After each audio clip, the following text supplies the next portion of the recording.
They thought he had a price. After all, everyone did.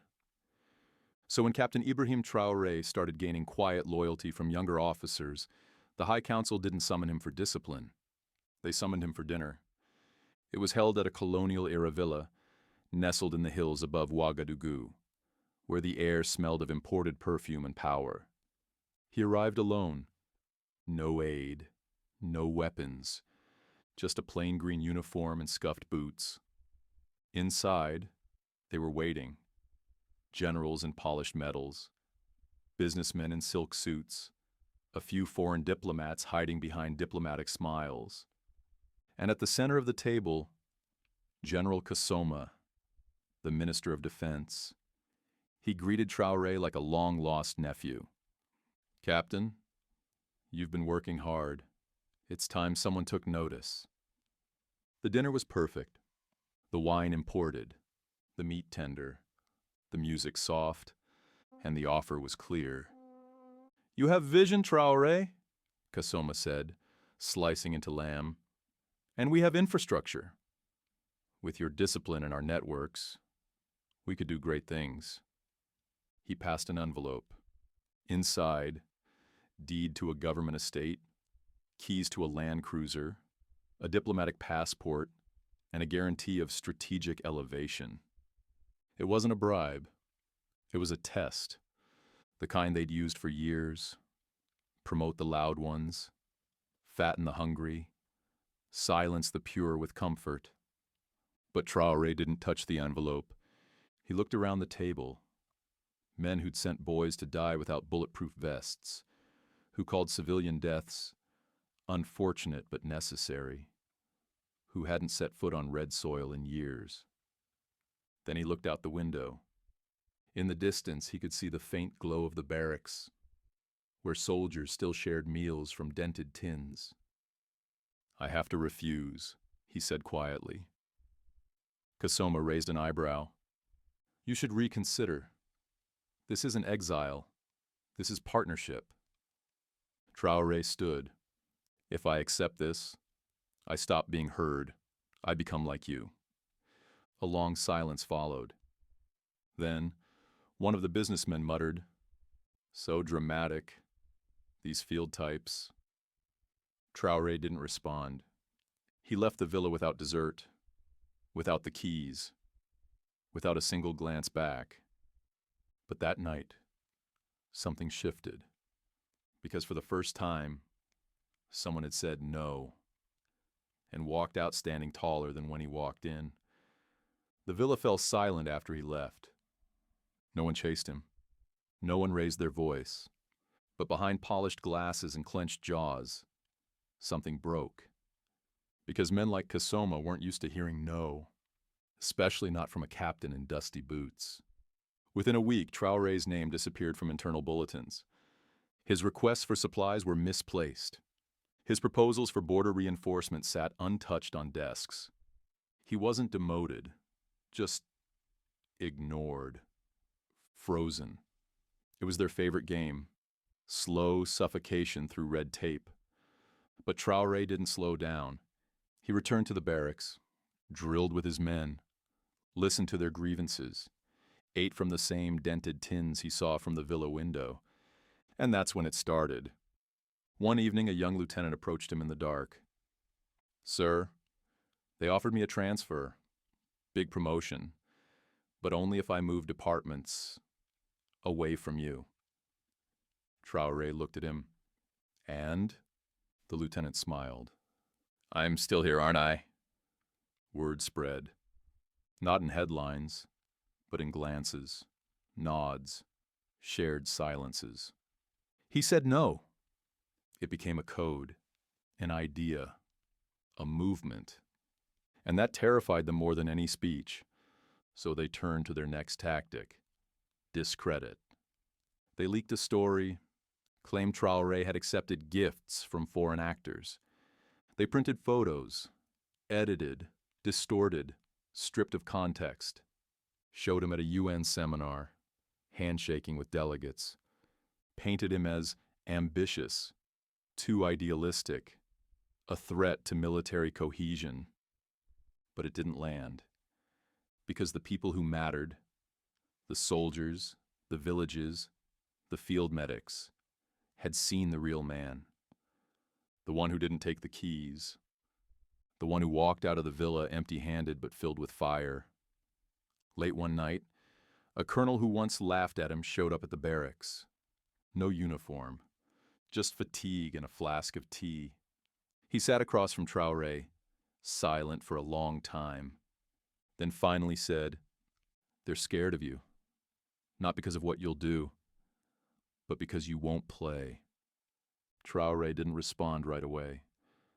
Then calmly, "I'm not playing. I'm rebuilding."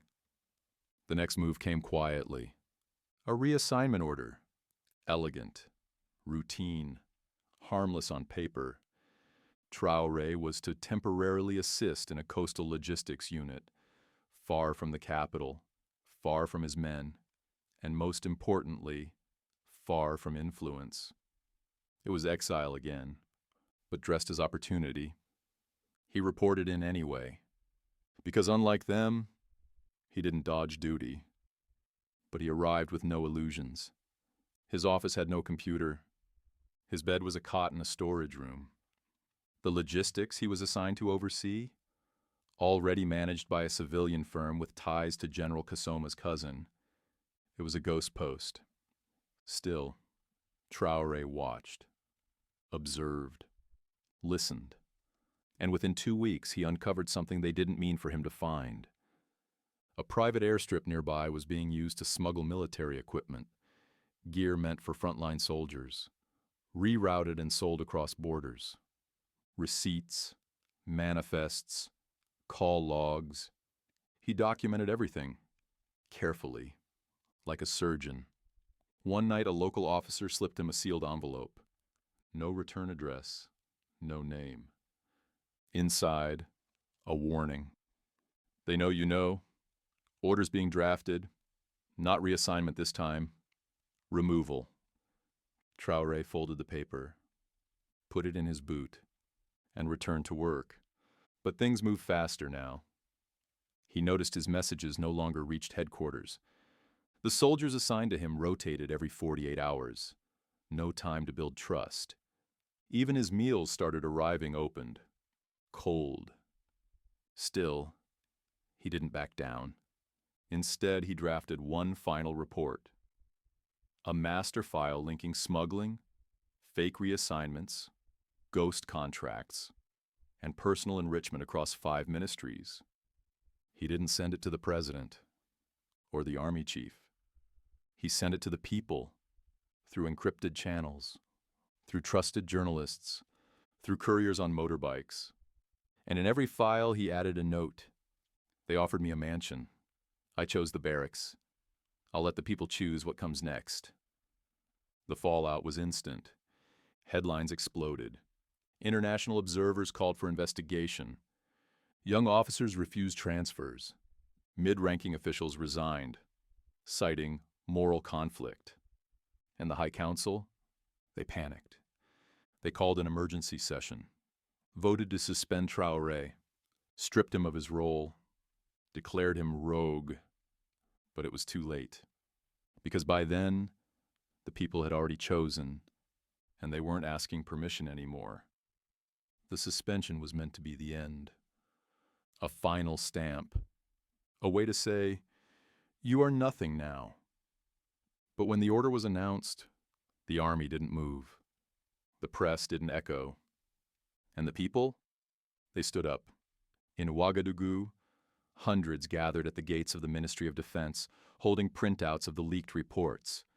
Not shouting, just standing, silent, unyielding. Their silence spoke louder than any protest. Inside, chaos reigned. Generals screamed into phones. One demanded martial law. Another ordered a media blackout.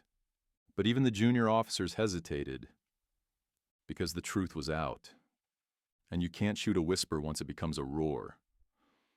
That same evening, Traoré walked into a local town hall, no guards, no fanfare, and stood before a sea of faces. Civilians, students, young soldiers. He didn't give a speech. He read the original reassignment letter, then held up the mansion deed, the one from months ago, still untouched, still unsigned. And finally, the note they'd sent with it. Play the game, and you will rise. He folded the paper, looked up. I didn't play, and I didn't fall. I stood still, and the truth rose around me. The crowd erupted, not with violence, but with decision. By dawn, 20 provincial governors had declared no confidence in the High Council. Within 48 hours, the National Assembly convened an emergency vote. And for the first time in the nation's history, the generals lost. Publicly, permanently. They were removed, not by force, but by will. By a people no longer willing to be managed like assets on a ledger. And when the question came, who would lead now? All eyes turned to the man who never asked for it, who walked out of mansions and into barracks, who turned silence into a weapon. Ibrahim Traoré accepted, not with a crown, but with a compass, one he placed on his desk, facing the window, always pointing forward. And in the corridors where once echoed the laughter of corrupt men, now hung a framed page. The one he had read in that town hall, its final line etched in bold, "They offered me comfort. I chose duty, and the people chose me."